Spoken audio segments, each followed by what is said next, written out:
5.5 വർഷത്തെ കോഴ്സ് ഒരു ആള് പഠിച്ചിറങ്ങാണ് നാച്ചുറോപ്പതി ആൻഡ് യോഗ എന്ന് പറഞ്ഞിട്ട്.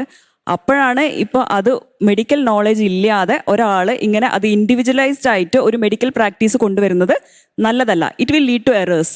ഗുരുജി പറയുന്ന മെഡിറ്റേഷൻ കൊണ്ട് രോഗങ്ങൾ മാറുമോ? അതിനെപ്പറ്റി എനിക്ക് ആധികാരികമായി പറയാൻ അതെനിക്ക് അറിയില്ല. Meditation is approved. ഗുരുജിയുടെ സൈക്കോളജിക്കൽ ഇഷ്യൂ ആണോ? Meditation is approved. ഈ മെഡിറ്റേഷൻ വിജ്ഞാന ഭൈരവ തന്ത്രപ്രകാരം 112 മെഡിറ്റേഷൻ ടൈപ്സ് ഉണ്ട്. It can be one of dum.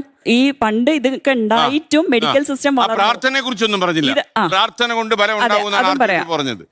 ഇതൊക്കെ ഇത്രയും കാലം ഉണ്ടായിട്ടും മെഡിക്കൽ സിസ്റ്റം വളരെയാണ് ചെയ്തത്. ഓക്കെ, ഇതും തളർന്നില്ല, ഇതും കൂടെ വളരുന്നുണ്ട്. അതില് ഒരു റിസർച്ച് സ്റ്റഡി നടത്തിയത് ഫ്രാൻസിലുള്ള ലോർഡ്സ് എന്ന് പറഞ്ഞിട്ടുള്ള സ്ഥലത്ത് 1859 to 2006 വരെ നടത്തിയതിൽ 200 മില്യൺ ആൾക്കാരിൽ 1000 കേസസ് ആണ് അവര് ക്യൂർ ചെയ്തു എന്ന് പറഞ്ഞത്.